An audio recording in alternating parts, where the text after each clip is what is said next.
kita lalui yang masih diselimuti dengan pandemi ini, tapi kita tetap di dalam perlindungan Tuhan, tetap sehat. Amin. Amin. Nah, untuk itu kita tetap harus menjaga. Yang kemarin 3M sekarang harus ditambah menjadi 5M, bahkan mungkin 6M. Ya, sudah ada spanduk yang dipasang di sana menghindari kerumunan. Ya, lalu kita juga membatasi mobilisasi kita, ditambah kita harus memastikan meningkatkan imun di dalam kehidupan kita. Ya. Nah, hari ini saya akan bagikan kebenaran firman Tuhan kepada saudara untuk kita melihat atau mengecek kehidupan iman kita. Ya, ini sehatkah hatimu, sehatkah hati saudara hari ini? Nah, ini perlu kalau di kedokteran stetoskop untuk melihat itu. Tapi setiap kita bisa melihat dari apa? Dari buah. Kalau saudara tanam buah itu lihat buah itu sehat atau enggak, tanaman itu sehat atau enggak, kan lihat dari buahnya. Saya pernah nanam satu tanaman yang agak langka, ketika berbuah pokoknya gede, setiap hari saya harus membersihkan rontokan daunnya, buahnya cuma 3-6 biji setiap tahun. Akhirnya saya tebak, nggak menghasilkan, nggak sesuai dengan harapan. Ya. Nah, kita perlu melihat seperti ini. Tadi Pak Kepala sampaikan tentang bagaimana kita perlu yang namanya men-train up generasi kita. Dan saya percaya virus yang akan menulari setiap kita itu adalah virus yang ada di lingkup di mana orang terdekat dengan kita, betul ya? Orang terdekat dengan kita suka bergaul di sana, kita suka, makanya diharapkan mengurangi kerumunan itu, kita suka, udah berkumpul dengan dia. Nah, yang paling berbahaya adalah ketika seseorang ini ada di dalam keluarga. Virus, kan kita di bulan-bulan ini kita masih berbicara tentang child, tentang anak. Bagaimana kita mendisiplin anak kita, membina anak kita, sehingga tema bulan ini adalah tentang kesehatan rohani, supaya anak-anak kita menjadi sehat rohani. Itu tergantung daripada kita. Kalau dalam komsel tergantung daripada yang ditentukan, yang sudah lebih dulu mengenal Tuhan, lebih dulu bertumbuh untuk mempengaruhi. Kalau yang sudah lebih dulu dalam pelayanan negatif di dalam karakternya, pengaruhnya ke bawah itu akan negatif. Demikian juga dalam keluarga. Kalau kita orang tua sukanya marah-marah, jangan heran anak-anak kita akan terpengaruh dengan hal itu. Nah, untuk itu mari kita bersama-sama melihat status hati di sini dalam kehidupan kita. Karena buah itu akan terlihat. Ya, apakah buahnya buah kedagingan atau buah roh. Terutama di sini adalah penguasaan diri dalam kehidupan kita. Hari-hari ini begitu banyak persoalan yang membuat orang itu mudah tersinggung, orang mudah naik pitam. Ya, tidak sedikit yang akhirnya berduel sampai kematian. Tapi mari kita sebagai orang yang dipanggil Tuhan percaya untuk memberikan sebuah gambaran bahwa di dalam hidup kita ini ada roh Allah, roh yang lemah lembut, roh yang didefinisikan dari segala kumpulan definisi itu adalah kasih. Karena itu kita belajar dari kehidupan seseorang yang dikatakan di dalam Kejadian 50 ayat 20 dikatakan, memang kamu telah mereka-rekakan yang jahat terhadap aku, tetapi Allah telah mereka-rekakannya untuk kebaikan dengan maksud melakukan seperti yang terjadi sekarang ini, yakni memelihara hidup suatu bangsa yang besar. Ini perkataan siapa? Perkataan siapa ini? Yusuf. Ya, saudara pelajari ini adalah perkataan Yusuf ketika dia sudah menjadi perdana menteri, dia sudah menjadi pemimpin. Ketika saudara-saudaranya datang untuk mencari bantuan, ya lumbung Yusuf, makanya kita kenal lumbung Yusuf, bantuan untuk kehidupan karena terjadi masa kelaparan di negerinya dan dia diperintahkan oleh orang tuanya mencari bantuan. Tanpa diketahuinya dia berjumpa dengan adiknya sendiri yang dulu hendak Sebagian besar saudaranya tidak membunuh, tapi Ruben berkata jangan dibunuh, masukkan aja ke sumur, nanti kita lapor ke bapak, dia diterkam harimau. Ya, karena Ruben bertujuan nanti kalau sudah saudara-saudara yang lain pergi, Yusuf akan diselamatkan dan supaya cepat pulang kembali, yang masih punya hati. Tapi akhirnya kita tahu ceritanya, Yusuf dijual sampai bagaimana dia harus dipenjara karena istri Potifar yang memfitnah dia dan sebagainya, sampai akhirnya dia dipercaya. Dan dikatakan ketika saudara-saudaranya ini datang meminta bantuan, akhirnya Yusuf memperkenalkan diri bahwa aku adalah Yusuf yang kejual sebagai budak waktu itu. Saudara bisa bayangkan bagaimana keluarga ini menjadi ketakutan karena kesempatan balas dendam itu bisa terjadi. Tapi apa yang dikatakan oleh Yusuf, ini sebuah pribadi yang diharapkan ada dalam hidup saudara dan saya ketika menghadapi hari-hari kehidupan ini. Segala sesuatu yang terjadi kita pikirkan itu Tuhan bekerja, Tuhan berkarya untuk mendatangkan kebaikan bagi saudara dan saya. Makanya Yusuf bisa berkata bahwa kamu telah merencanakan yang jahat, tetapi aku tahu Tuhanku itu merencanakan yang baik dengan ada satu tujuan, satu maksud, seperti yang saat ini kau lakukan. Kalau tidak, jadi Yusuf dipiring dulu oleh Tuhan dengan cara seperti itu. Tapi kalau saudara pelajari nanti mundur sedikit di Kejadian 37, saya selidiki di situ Yusuf itu begitu erat dengan orang tuanya. Ini gambaran orang yang membangun relasi dengan Tuhan, sehingga dia tahu hal-hal yang benar dan hal-hal yang salah. Seringkali Yusuf melaporkan perbuatan-perbuatan yang tidak senonoh dari saudara-saudaranya, dan akhirnya dia dibenci oleh saudara-saudaranya. Selain itu saya percaya Yusuf juga adalah pribadi yang memiliki relasi dengan Tuhannya, karena kita tahu Yakub ayahnya telah diubah namanya menjadi Israel. Dia membangun hubungan dengan Tuhan, dan karena pengaruh daripada orang tuanya dari Yakub, Yusuf pun, saya yakin walaupun tidak ditulis dalam Alkitab, tapi dituliskan di situ, Yusuf mendapatkan mimpi sampai dipanggil saudara-saudara sebagai tukang mimpi. Dan ternyata mimpi itu adalah gambaran nubuatan di masa depan mereka, dan terjadi. Itu Tuhan. Berarti apa yang dikatakan Yusuf itu adalah hasil daripada pernyataan-pernyataan Tuhan. Dengan kata lain, Tuhan berkata kepada orang yang karib akan kuberitahukan hal-hal yang akan terjadi kepadanya. Demikian hari-hari ini. Kepada orang yang karib dengan Tuhan, yang membangun relasi dengan tadi kurenungkan firman-Mu siang dan malam. Bukan cuma berhenti di situ, tapi dikatakan dan melakukan apa yang Tuhan perintahkan. Maka Tuhan akan di masa-masa sulit seperti ini membuktikan pertolongannya buat setiap saudara dan saya. Amin. Nah, ini yang terjadi di dalam kehidupan manusia. Kamu telah mendengar firman, mata ganti mata dan gigi ganti gigi. Itu namanya balas dendam. Bahkan balas dendam itu artinya lebih keras lagi. Ya. Balasannya itu lebih, itu balas dendam. Tetapi aku berkata, siapa yang berkata di sini? Yesus dalam pengajarannya Injil Matius. Yesus berkata, janganlah kamu melawan orang yang berbuat jahat kepadamu, melainkan siapapun yang menampar pipi kananmu, berikan juga kepadanya pipi kirimu. Dan kepada orang yang hendak mengadukan engkau karena mengingini bajumu, serahkan juga jubahmu. Dan siapapun yang memaksa engkau berjalan sejauh 1 mil, berjalanlah bersama dia sejauh 2 mil. Ini yang diajarkan oleh Yesus. Sebuah kekurangan, tapi yang di atas dari manusia melakukan balas dendam, mata ganti mata. Tapi Tuhan katakan, kejahatan balaslah dengan kasih. Itu pribadi Tuhan, yang Tuhan mau ada dalam kehidupan kita.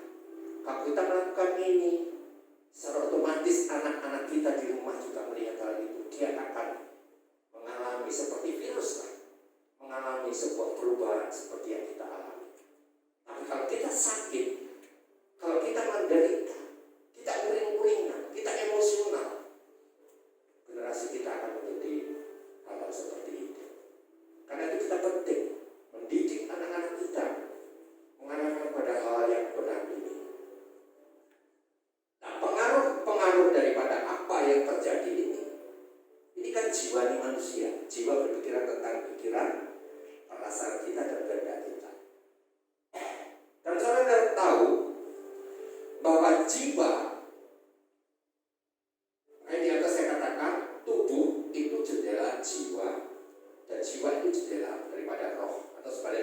jiwa itu posisinya ada di tengah-tengah, tergantung daripada roh yang kita isi itu apa, mempengaruhi keputusan daripada jiwa kita. Sedangkan tubuh ini memasukkan juga, ya, memasukkan hal-hal yang akhirnya membuat jiwa kita itu juga memutuskan perkara-perkara yang harus kita putuskan. Katakanlah dari tubuh kita itu ada mata dan penglihatan. Apa yang setiap hari kita lihat, apa setiap hari kita dengar, itu mempengaruhi pikiran kita. Dan pikiran ada di mana? Di jiwa. Pikiran ini akan diolah, dikatakan situ, ya, masuk ke dalam otak, otak memproses, lalu mulai muncul perasaan sedih, perasaan marah, perasaan emosi, perasaan sukacita. Itu tergantung dari pada apa yang kita lihat, kita dengar. Lalu terjadilah yang namanya kehendak. Saudara mau melakukan balas dendam, saudara mau mengampuni, itu kehendak. Kita dikasih kehendak bebas. Bagaimana kita bisa mempertahankan itu? Dikatakan karena jiwa itu jendela roh. Kalau roh saudara isi dengan firman, roh saudara selalu isi dengan kebenaran, maka roh saudara menjadi kuat. Tapi sebaliknya kalau roh saudara kurang asupan makan firman itu, daging saudara yang akan menjadi kuat. Maka kehendak kita mengikuti kehendak daging. Tapi kalau selalu kita isi dengan firman, kita merenungkan itu, maka kehendak kita akan menjadi kehendak roh. Ya. Jadi keputusan kita ini akan menghasilkan buah nanti. Sehingga tidak heran sampai hari ini kekristenan itu dianggap orang punya standar tinggi. Maka kalau saudara melakukan sesuatu yang menurut standar dunia itu tidak cocok dengan ajaran kekristenan, orang akan ngomong, dia kan orang Kristen ya, kok kayak gitu ya. Dari bercerai itu aja orang Kristen sudah jadi pertanyaan. Tapi kalau bagi mereka yang di luar sana, bercerai itu lumrah, kawin cerai lumrah. Bagi orang percaya ini menjadi sebuah standar. Karena itu kita melihat mengapa ada masalah yang sama menimpa seseorang, tetapi kok responnya beda. Yang satu marah-marah, yang satu emosi, yang satu balas dendam, yang satu bisa tenang, bisa mengampuni. Masalahnya sama loh. Kenapa itu bisa terjadi? Tergantung daripada apa yang kita masukkan. Jadi untuk sakit atau sehat itu tergantung daripada apa yang saudara dan saya masukkan dalam kehidupan sehari-hari. Nah, itu mau belajar ya supaya hati itu gambaran daripada spirit, seperti gambaran roh. Kalau di dalam teori kesehatan itu lever, itu hati yang memang kita miliki, lever yang kadang-kadang dikatakan kena hepatitis, kena kanker dan sebagainya. Tetapi kalau hati, ya, heart, yang dikatakan heart di dalam bahasa Inggrisnya, itu yang Tuhan katakan sebagai bentukan yang tidak terlihat, itu spirit, atau bisa berwujud iman dari kehidupan kita. Nah, bagaimana supaya iman kita itu menjadi sehat? Ya, yang pertama di sini saudara dan saya ini harus berdamai dengan diri sendiri. Kenapa banyak orang sudah punya Tuhan, tapi kok kenapa sedikit tersinggung, kenapa sedikit marah, kenapa sedikit ngambek? Karena dia belum berdamai dengan dirinya. Mereka masih berusaha untuk bagaimana dirinya ini dipertahankan, harga dirinya dipertahankan. Kita mau menghargai seberapa? Karena Tuhan katakan engkau telah lunas dibayar dan ditebus dengan harga yang mahal. Karena itu dalam Galatia Paulus berkata demikian. Namun aku hidup, tetapi bukan lagi aku sendiri yang hidup, melainkan siapa? Kristus yang hidup di dalam aku. Dan hidupku yang kuhidupi sekarang di dalam daging, hidup yang buah dagingnya ini yang dihasilkan adalah hidup oleh iman di dalam anak Allah yang telah mengasihi aku dan menyerahkan dirinya untuk aku. Paulus menyadari ini. Aku mau diapakan, makanya dia mama aku nih sudah mengalami berbagai macam. Dulu pembunuh,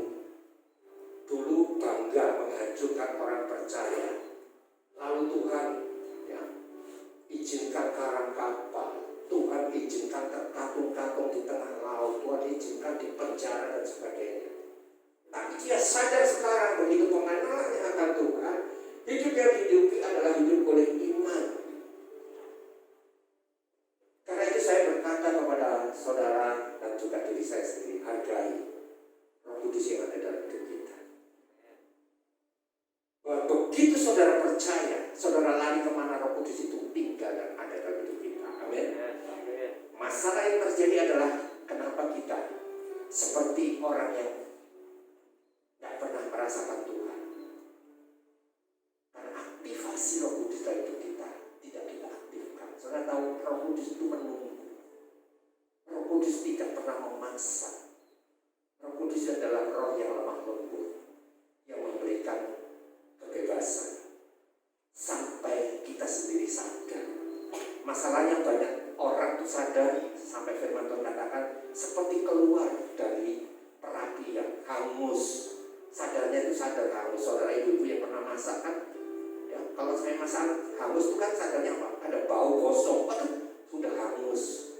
Kan gak enak, walaupun sudah bisa dimakan atau masih bisa dimakan, gak enak kalau hangus. Nah ini seringkali kita seperti itu. Oleh karena itu hargai Roh Kudus yang ada dalam hidup kita. Kita harus selalu setiap hari berkomunikasi dengan Roh Kudus. Ada masalah apa kalau kita berkomunikasi dengan Roh Kudus, kita akan selalu ada dalam tuntunan.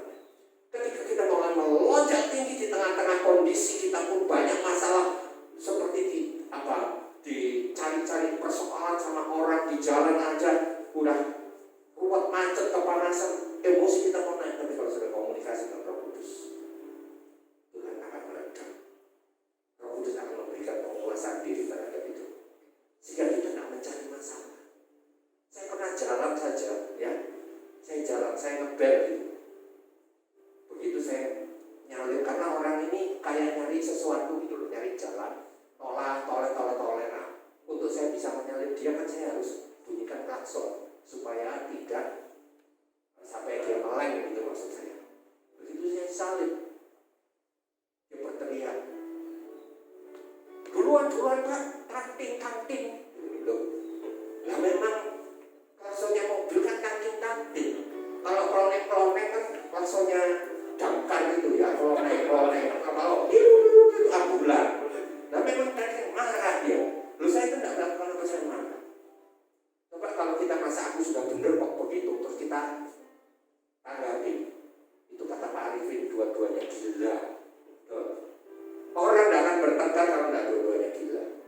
Ya, yang satu emosional, yang satu harus bisa meredam. Kalau dua-duanya emosional bertengkar. Makanya kalau dalam rumah tangga mungkin ada dalam minggu ini bertengkar antara suami istri, wah kita sedang ada dalam kondisi roh yang krisis, roh yang agak seperti itu. Kita harus kembali hargai ada Roh Kudus yang menuntun saudara dalam hidup saudara. Ya.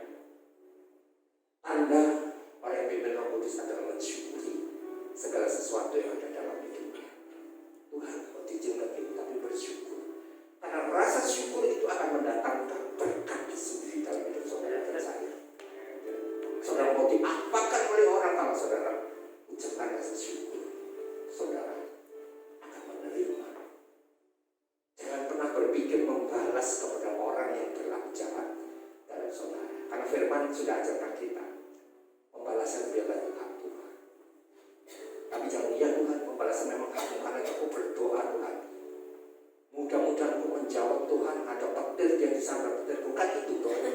Ya, Tuhan, biar kau buatkan dia menjadi lembut hati, menjadi lemah lembut, sehingga sikap-sikap yang seperti itu tidak menjadi batu sandungan kepada orang-orang lain. Jangan dipikir yang seperti kita sudah pelayanan di belakang mimbar seperti itu tidak benar. Saya pernah sampai istri gembala memaki-maki saya. Saya tidak tahu salah saya apa. Ketika saya akan jawab ditutup teleponnya. Saya angkat lagi, saya baru halo, dia sudah kira-kira 25 kata. Coba tutup lagi. Dan kata-kata terakhir selalu setiap tutup dia tambahin bangsat. Ya. Saudara tahu bangsat itu apa? Kudu busuk itu. Ya saya cuman apa? Karena Roh Kudus ada dalam hidup saya cuman begitu. Tuhan berikan pengertian dia bahwa bangsa itu sejenis binatang kutu busuk yang mengisap darah sama dengan vampir, ya, mengisap darah manusia. Aku ini biji matamu Tuhan. Saya tidak sakit hati begitu kan. Saya sudah bertahun-tahun saya sudah melupakan padahal persoalan-persoalan apa yang terjadi, ya, bersama suaminya itu saya sudah selesaikan, tidak ada masalah dengan suaminya juga. Saya selesaikan, tapi dia tidak dikasih tahu bahwa persoalan sudah diselesaikan bersama. Jadi dia emosi sampai berapa tahun. Pas Natal dia kasih ucapan, bukan ucapan. Selamat Natal, saya balas. Ternyata balasan itu diangkat jadi berbuat. Kalau mengingat masalah diulang-ulang. Saya cuma begini, waduh sakit ini. Dia sedang sakit. Jadi saya tidak ladani kalau meladani orang sakit, ikut sakit saya. Karena itu kita perlu belajar dari bertani, kenali dirimu, berdamai dengan diri sendiri. Yang kedua dikatakan tadi, pujian tadi tepat.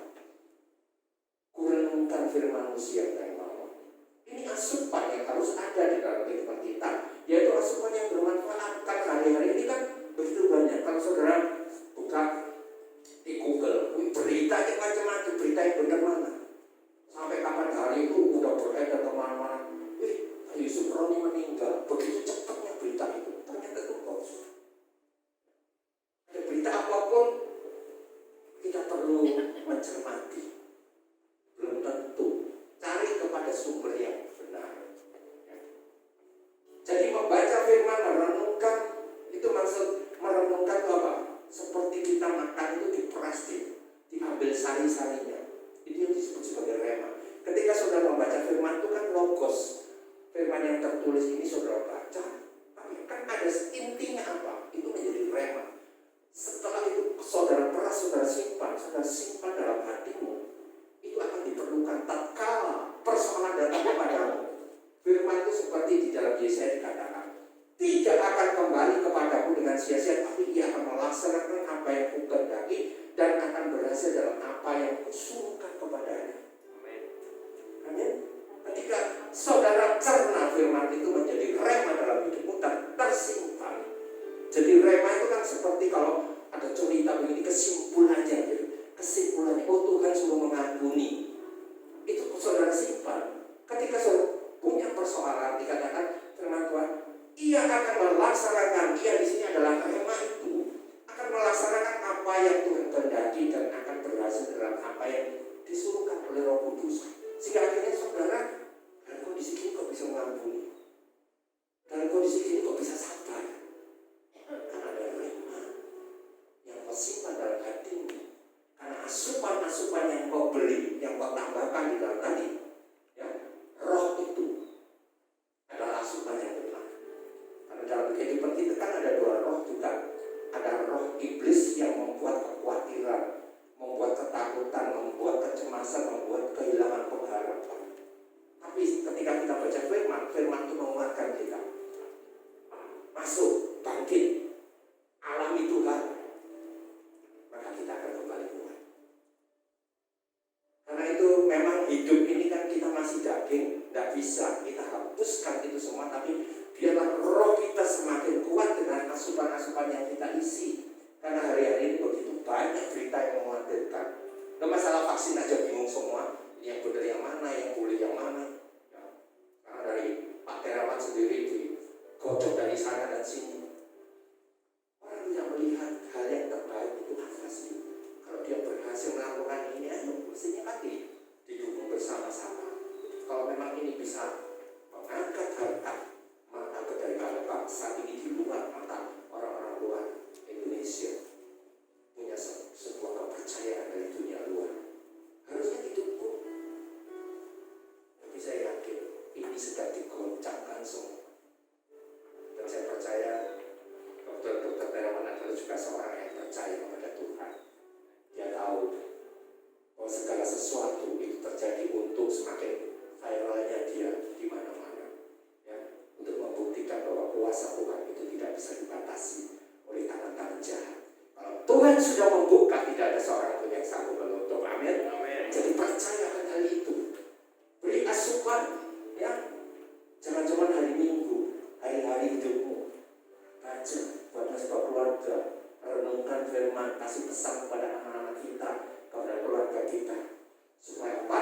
Supaya ketika mereka mendapatkan persoalan, mereka selalu berkemenangan. Jangan-jangan kita, jangan-jangan imam keluarga, tapi ibu rumah tangga, anak-anak harus menang di dalam persoalan. Karena mereka sudah memiliki rema dalam kehidupan. Yang ketiga dikatakan bahwa pikiran yang positif. Setelah saudara mengerti tentang roh ada dalam hidup kita, kemudian membiasukan, memberikan pikiran positif. Pikiran positif itu tahu bahwa segala sesuatu itu mendatangkan kebaikan di dalam setiap kita yang ada di dalam tangan Tuhan. Bahwa Allah turut bekerja dalam segala sesuatu untuk mendatangkan kebaikan, bukan titik di situ, tapi bagi mereka yang mengasihi Dia. Masalahnya apakah kita mengasihi Tuhan atau tidak? Kalau kita mengasihi Tuhan, diizinkan persoalan oleh Tuhan, itu untuk mendatangkan kebaikan. Untuk mendatangkan kebaikan. Kenapa Pak Gembala kita diizinkan Tuhan juga mengalami coronavirus beberapa waktu lalu? Teman waktunya singkat. Karena saya tahu Pak Gembala ini orangnya nekat. Imannya terlalu besar juga dan nekat. Kita selalu kan meeting tiap Senin begitu. Karena kalau kita yang lain tuh kita tidak pakai masker. Gak usah, kita keluarga sendiri merasa seperti itu. Tapi suatu saat ketika dia kena. Karena kalau pertemuan dia pakai masker. Untuk apa? Untuk mendatangkan kebaikan. Karena kita ngomong di rumah juga ada Ibu Vivi, ada Mbok Sri di situ, ya. Jangan sampai mempengaruhi itu. Jadi sekalipun kita percaya, tapi orang lain sekalipun kita sehat, kita imun, orang lain belum tentu. Karena itu mendatangkan kebaikan bagi mereka yang terpanggil sesuai dengan rencana Allah. Jadi dibalik semua persoalan itu ada rencana Allah. Dan itu rencana Allah selalu rencana yang membawa kepada kebaikan. Filipi 4 ayat 8 juga berkata, karena itu apa yang kita pikirkan, semua yang benar, semua yang mulia, semua yang adil, semua yang suci, semua yang manis, semua yang sedap didengar, semua yang disebut kebajikan patut dipuji, pikirkanlah semuanya itu. Jadi kalau ada sesuatu dalam kehidupan kita yang membuat kita khawatir, yang membuat ubah itu jadi pikiran-pikiran positif. Karena kita yakin bahwa Dia adalah Immanuel hidup kita. Amin. Tuhan adalah beserta kita. Tuhan pasti tahu. Dia tidak akan membuat atau membiarkan kita jatuh tergeletak. Karena firman-Nya sudah berkata, 7 kali orang benar jatuh, Dia akan bangkit kembali. Artinya kesempurnaan orang berulang di dalam Tuhan. Masih ada kekuatan, kesempatan untuk dia dibangkitkan kembali. Pikirkanlah perkara yang di atas, bukannya di bumi. Sekarang kita masih ada di bumi, Pak.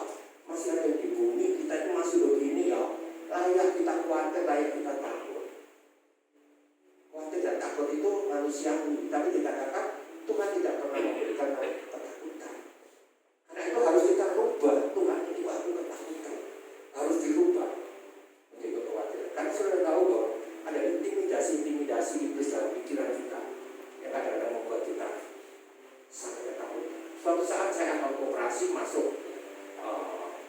ruang tunggu, sudah pakai baju operasi, dokternya nggak datang-datang. Dan itu dalam satu ruangan yang cukup dingin, sendiri. Dokter susternya di dalam, saya di dalam satu ruangan. Tiba-tiba intimidasi itu masuk.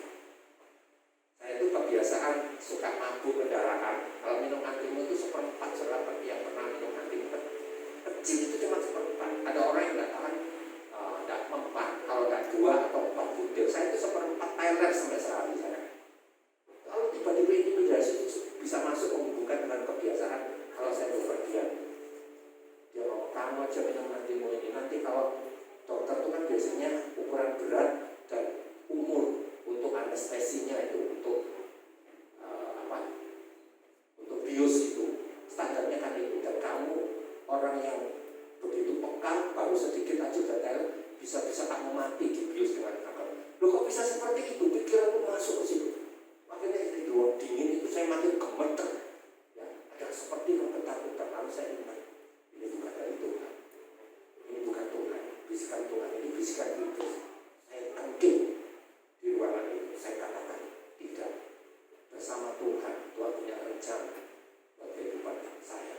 Tuhan punya rencana yang indah. Aku tolak roh ketakutan di dalam hati. Hilang, hilang. Tiba-tiba damai sejahtera itu masuk. Saya nunggu 10 menit lagi, dokternya datang, ke ruang operasi. Dengan tenang, tidak ada roh takut apa-apa. Ya. Hal itu yang terjadi ketika kita membawa pikiran-pikiran yang positif. Dalam persoalan apapun, saudara sedang menghadapi masalah-masalah itu, pikirkanlah perkara di atas. Yang terakhir, ini jangan pernah saudara lari dari masalah. Karena kita itu ada di dalam Tuhan. Tuhan itu tahu yang sedang terjadi atas hidup kita. Dan katakan sehelai rambut rontok dari kepala kita, Tuhan itu tahu. Kita mungkin tidak perhatian. Tahu-taunya sudah botak kita ya. Tapi Tuhan tahu, lembar demi lembar jatuh itu terhitung. Apalagi persoalan saudara. Tapi kenapa banyak orang kalau menghadapi persoalan kebingungan lagi?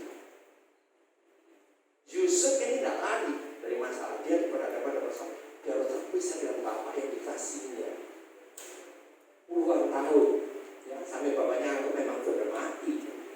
Tapi Yusuf bisa bertahan dalam masalah demi masalah sampai akhirnya dia menunjukkan ini tujuanku kepada. Dalam 2 Korintus 12 ayat 9 berkata, tapi jawab Tuhan kepada cukuplah kasih karunia-Ku lagi. Sebab justru dalam kelemahan kuasaku menjadi sempurna, sebab itu terlebih suka aku bermegah atas kelemahanku, supaya kuasa Kristus turun menaungi aku. Itu perkataan Paulus. Ketika dia merasakan kelemahan, dia justru merasa bangga karena di dalam kelemahan itu kuasa Tuhan menjadi sempurna. Pertolongan Tuhan, penyertaan Tuhan semakin dia bisa rasakan. Karena itu jangan pernah lari dari masalah, justru masalah itu untuk menguji kita, membuat kita merasakan pengalaman pribadi kita dengan Tuhan. Masalah itu yang membuat pengenalan kita akan Tuhan terjadi. Jadi bukan seperti kata Ayub ini, hanya dari kata orang saja aku mendengar, tapi sekarang mataku sendiri memandang Engkau. Jadi pesan saya, jangan cuma saudara cari Tuhan dalam kehidupan. Jangan cuma puas jadi orang Kristen, tapi cari pengalaman bersama Tuhan, cari pengenalan bersama Tuhan dalam kehidupanmu. Ya. Karena ketika saudara mengalami Tuhan, dan untuk bisa mengalami Tuhan itu pasti melalui proses. Dan ketika saudara berdayung dalam proses itu bersama Tuhan sebagai juru di kehidupan kita, saudara akan tahu endingnya bahwa kita mengenal. Benar kata Paulus, dalam kelemahan kita, roh kita itu akan semakin kuat, roh kita akan semakin menyerahkan. Dan pengalaman yang pernah kita alami itu akan menjadikan kekuatan kita di dalam proses-proses berikutnya. Karena selama kita hidup di muka bumi kan proses tidak akan pernah berakhir sampai kita menemukan. Tapi ketika proses itu terjadi lagi, pengalaman yang lalu itu sudah menjadi kekuatan kita. Kalau dulu Tuhan menolong, hari ini aku mendapatkan pengalaman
Tuhan Spirit-Mu melalui firman yang kita baca, dan kita keras menjadikan rema dalam kehidupan kita, itu pada saat kita mengalami firman itu tidak akan kembali sia-sia, tapi akan mengerjakan apa yang dikehendaki oleh Bapa kita, Tuhan Yesus.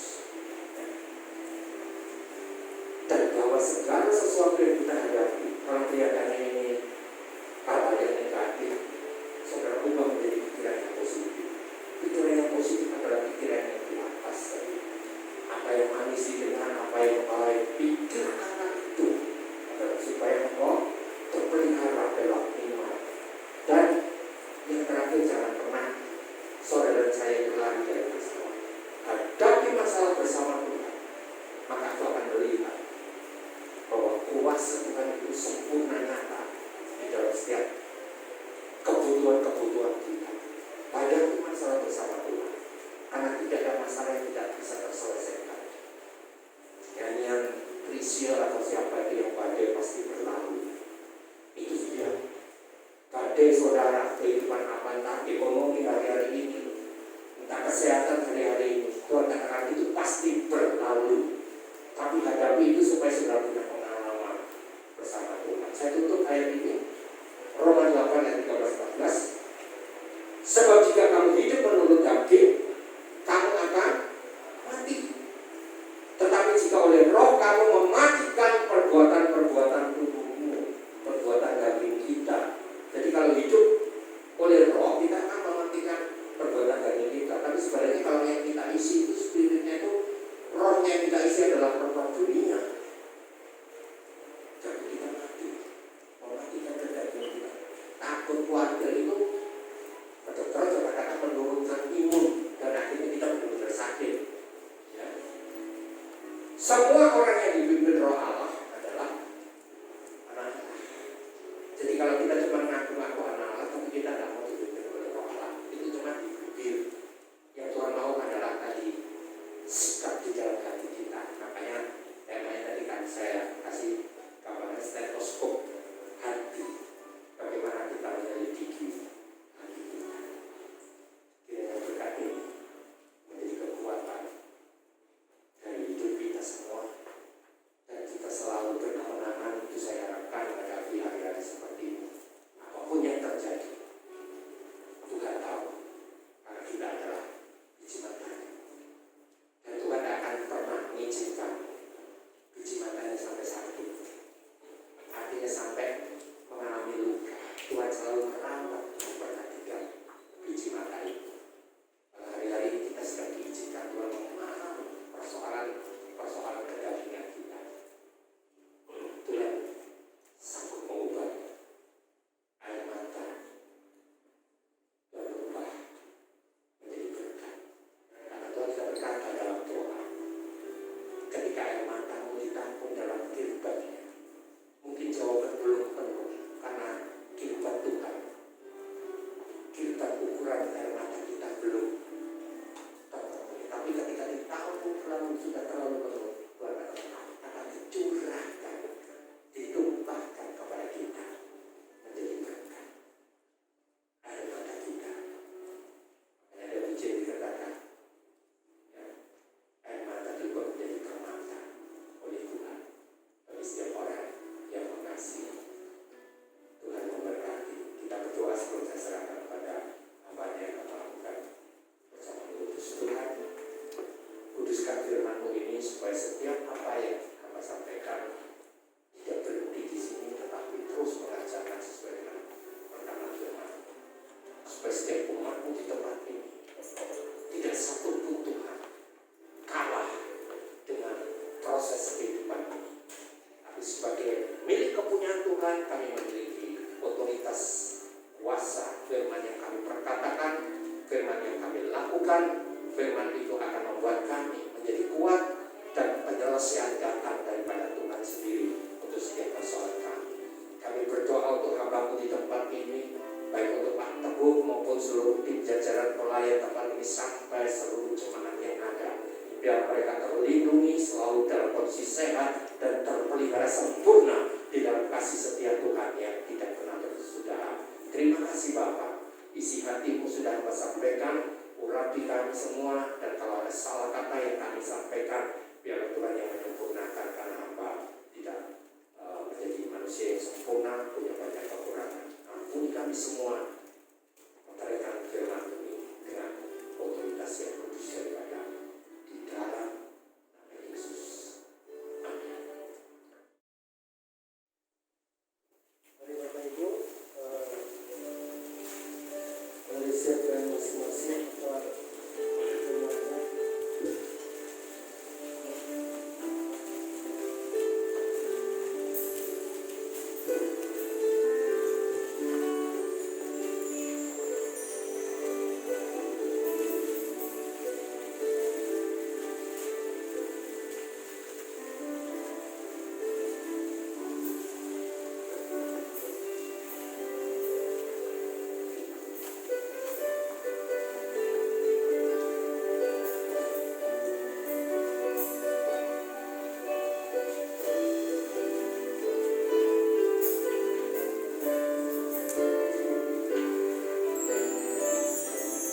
Baik Bapak Ibu, kalau sudah siap mari kita berdiri bersama. Mari kita berdoa.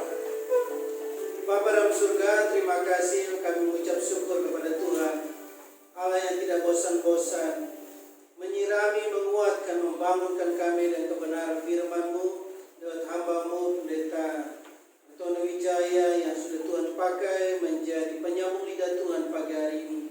Biarlah firman-Mu itu Engkau sempurnakan dalam pengertian kami masing-masing, sehingga kami terbangun, didewasakan oleh Engkau Tuhan. Engkau yang telah menjadi manusia, menjadi firman dalam kehidupan kami. Terima kasih, kami seluruh dengan segenap hati kami, seluruh jemaat mendoakan hamba-Mu Pendeta Antonio Wijaya. Engkau berkati kesehatannya, berkati kehidupan rumah tangganya, berkati pengamalahnya di Gianyar. Bila Tuhan bertambah-tambah menyatakan kasih karunia berhak di dalam hidupnya, sehingga seluruh kehidupannya adalah berdampak bagi banyak orang. Terima kasih Tuhan, di hadapan Engkau kami seluruh jemaat memandang Tuhan pagi hari ini untuk mengikuti perjamuan kudus. Biarlah kiranya perkenanan Tuhan, pengurapan yang baru mentahirkan hati pikiran kami, sehingga pada waktu kami mengangkat tubuh Kristus sungguh-sungguh, kami dikuduskan, dibenarkan oleh Engkau Tuhan. Bapak Ibu yang saya kasih dalam Tuhan, sebab apa yang telah kuteruskan kepadamu telah aku terima dari Tuhan, yaitu bahwa Tuhan Yesus pada malam waktu yang diserahkan mengambil roti, dan sesudah itu ia mengucap syukur atasnya. Ia memecah-mecahkannya dan berkata, inilah tubuhku yang diserahkan bagi kamu, perbuatlah ini menjadi peringatan akan aku. Bapak Ibu yang saya kasih, percayakah bahwa roti yang kita angkat ini merupakan persekutuan kita dengan tubuh Kristus? Amin. Mari makan dalam nama Tuhan Yesus.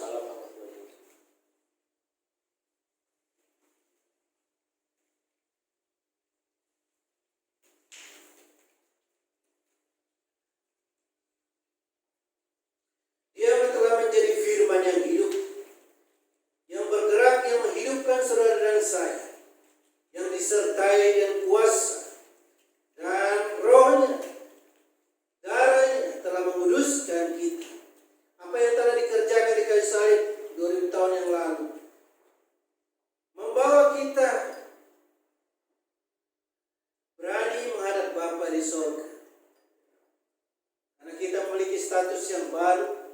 Sebagaimana firman-Mu, firman Tuhan pagi hari ini, kita menjadi anak-anak Allah karena dipimpin oleh Roh Allah. Demikian juga yang mengambil cawan sesudah makan lalu berkata, cawan ini adalah perjanjian baru yang dimeteraikan oleh darah.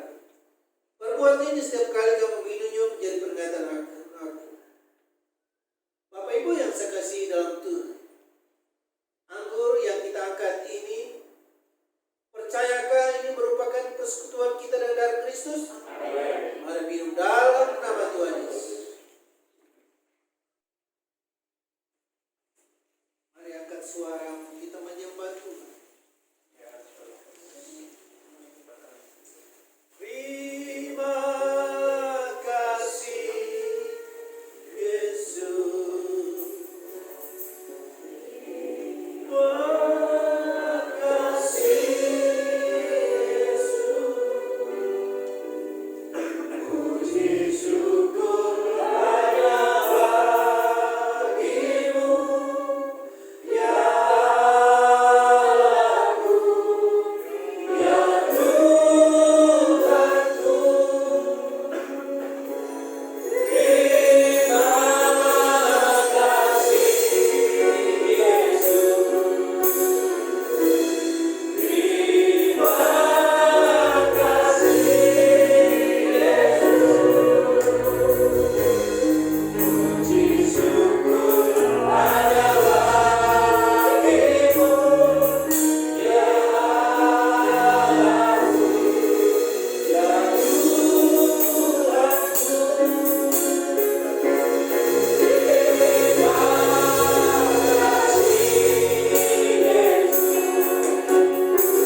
abadi yang kekal dalam kehidupan kami.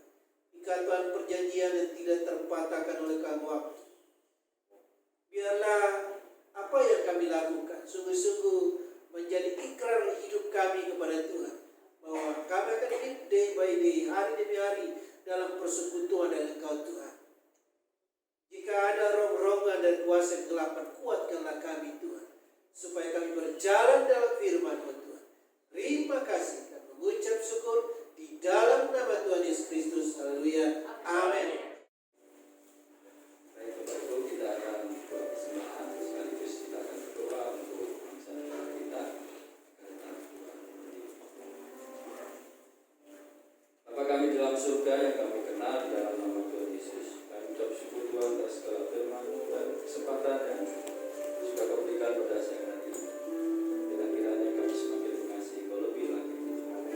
Dan kami Tuhan berdoa untuk bangsa dan negara kami, Indonesia yang kami cintai, pada kami dilahirkan, dan mungkin nanti Tuhan kami juga akan mati di Indonesia.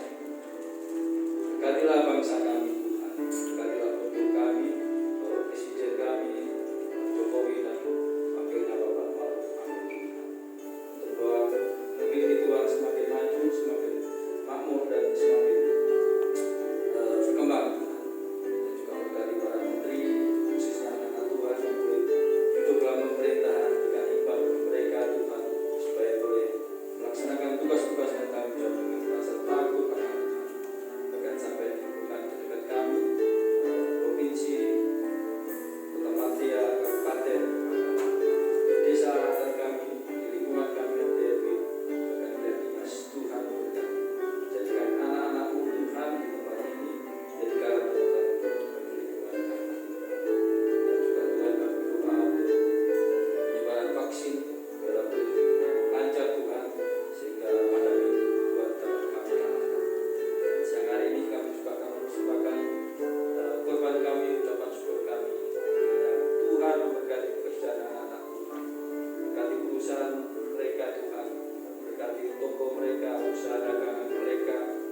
dengan janji yang terbaik yang Tuhan pernah berikan kepadamu, bahwa Tuhan tidak akan pernah lalai menepati janji. Karena itu nantikanlah dengan pengharapan di dalam Dia, percaya di dalam Dia, dan bersyukur di dalam Dia, karena disitulah kekuatan imanmu akan terus melekat kepada Dia dari hari ini sampai selama-lamanya, sampai Tuhan Yesus datang kembali. Bahwa berkat Tuhan itu pasti bagi hidupmu, perlindungan Tuhan itu pasti bagi hidupmu. Karena itu jangan pernah berlari daripada setiap persoalan yang Tuhan izinkan. Tetaplah dalam jalan-jalan yang Tuhan sudah berikan kepadamu, maka kau akan melihat salib itu akan membawa kehidupanmu kepada satu puncak kemegahan Tuhan. Tuhan dipermuliakan lewat hidupmu, dan hidupmu mempermuliakan Tuhan dari hari ini sampai selamanya, sampai Tuhan Yesus datang kembali di dalam nama Bapa, Putra, dan Roh Kudus, yaitu di dalam nama Tuhan Yesus Kristus. Setiap kita yang terima berkat, kita katakan amin.